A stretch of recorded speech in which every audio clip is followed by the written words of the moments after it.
warahmatullahi wabarakatuh.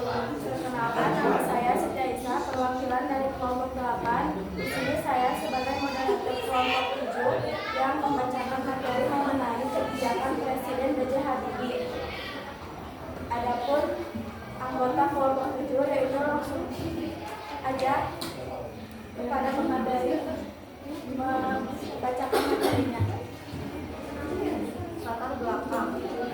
Indonesia telah melalui berbagai macam transisi politik, termasuk demokrasi parlementer, demokrasi pimpin, orde baru, dan reformasi. Salah satu periode terpanjang adalah orde baru di bawah kepemimpinan Presiden Soeharto yang berlangsung selama lebih dari 3 dekade. Namun, pemerintahan ini diwarnai oleh kebijakan otoriter dan praktik kolusi serta nepotisme atau KKN. Integrasi finansial Asia pada tahun 1997 memicu stagnan ekonomi dan sosial di Indonesia. Demonstrasi besar-besaran terjadi di berbagai daerah yang berpuncak pada misalnya Presiden Soeharto. Peristiwa seperti tragedi Trisakti menjadi momen yang penting yang memicu perubahan politik besar-besaran. Dalam situasi krisis tersebut, B.J. Habibie diangkat sebagai Presiden ketiga Indonesia. Meskipun masa jabatannya hanya berlangsung selama 512 hari, Habibie membawa berbagai kebijakan revolusioner, reformasi di bidang politik, hukum, dan HAM, seperti kebebasan pers dan pembentukan sistem pemerintahan yang lebih demokratis menjadi tombak penting dalam sejarah Indonesia. Berikut adalah beberapa kebijakan yang dilakukan oleh Habibie. Di tengah krisis ekonomi yang menghantam Indonesia pada akhir 1990, Habibie melaksanakan beberapa kebijakan dalam bidang vaksinasi. Salah satunya adalah kebijakan reformasi ekonomi yang lebih terbuka, termasuk pembentukan tim reformasi ekonomi yang berfokus pada pengawasan terhadap sistem keuangan dan pemerintahan. Habibie juga memperkenalkan program penyelenggaraan ekonomi nasional untuk mengatasi krisis moneter yang mempengaruhi stabilitas rupiah dan daya beli masyarakat. Selain itu, Habibie melaksanakan kebijakan penggunaan dana IMF dan bantuan internasional yang bertujuan untuk menstabilkan ekonomi Indonesia. Meskipun hal ini juga menimbulkan kontroversi terkait dengan berbagai hal Indonesia dalam hal kebijakan, fiskal, dan moneter. Dua, kebijakan politik dan ideologi. Salah satu kebijakan yang paling signifikan yang diterapkan oleh Habibie adalah reformasi politik yang menyangkut pembukaan ruang demokrasi. Habibie memberikan kebebasan pers yang lebih besar, mencabut banyak pembatasan media, dan memperkenalkan kebijakan amnesti bagi para tahanan politik. Dalam upaya memperkenalkan demokrasi, Habibie juga mengadakan pemilu pada tahun 1999 yang pertama kalinya dilaksanakan setelah Orde Baru, yang diikuti dengan transisi menuju sistem pemerintahan yang lebih terbuka dan partisipatif.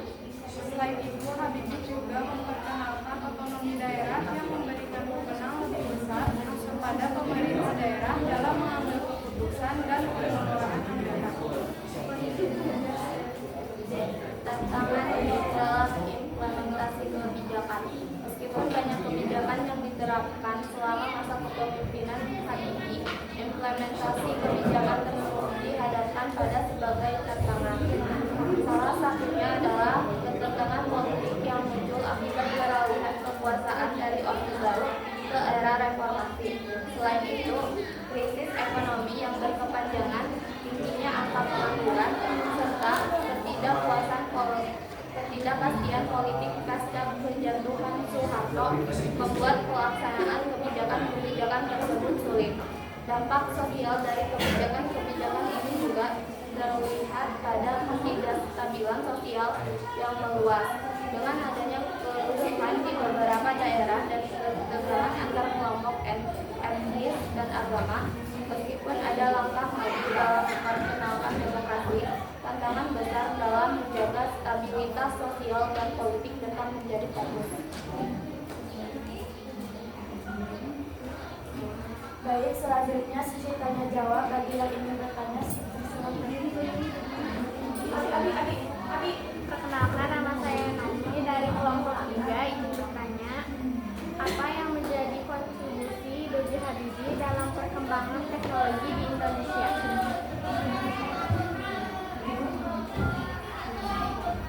Perkenalkan, nama saya Nabila Fatima dari kelompok 10. Bagaimana kebijakan politik Presiden B.J. Habibie dalam memperjuangkan demokrasi dan hak asasi manusia di Indonesia?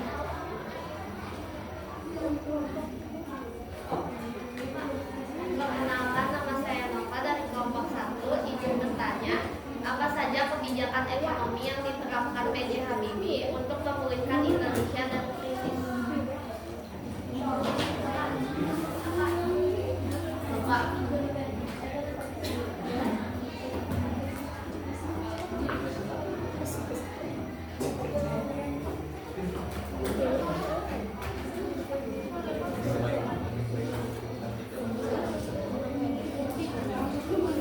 Ingin menjawab pertanyaan dari Naomi, apa yang menjadi kontribusi B.J. Habibie dalam perkembangan teknologi di Indonesia?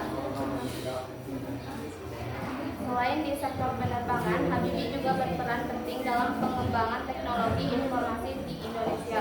Ia mendorong penggunaan komputer dan teknologi digital di berbagai bidang, termasuk pendidikan, kesehatan, dan pemerintah.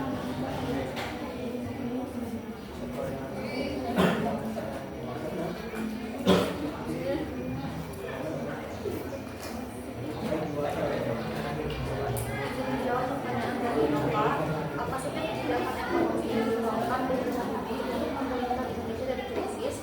Jawabannya adalah untuk mengatasi krisis ekonomi, B.J. Habibie menerapkan beberapa kebijakan, antara lain rekapitalisasi perbankan dengan membentuk Badan Penyihatan Perbankan Nasional atau BPPN dan melakukan rekapitalisasi dan bank yang bermasalah, meliberalisasi sektor ekonomi seperti menghapus monopoli yang sebelumnya dikuasai oleh kelompok tertentu, meningkatkan transparansi keuangan termasuk memperbaiki regulasi sektor perbankan agar lebih sehat dan kredibel, menstabilkan nilai tukar rupiah melalui kerjasama dengan IMF dan Bank Dunia untuk memperbaiki kepercayaan pasar terhadap ekonomi Indonesia.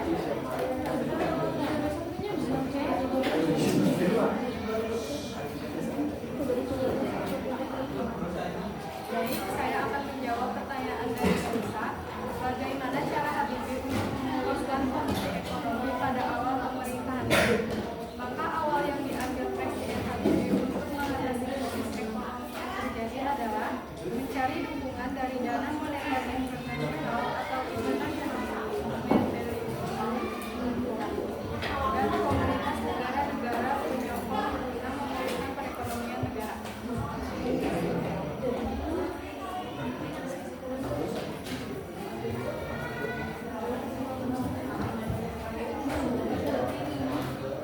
Jadi kesimpulan dari kebijakan yang diterapkan oleh Presiden B.J. Habibie yaitu kebijakan yang diterapkan oleh Presiden B.J. Habibie selama masa pemerintahan memiliki dampak yang signifikan dalam memperkenalkan reformasi ekonomi dan politik di Indonesia.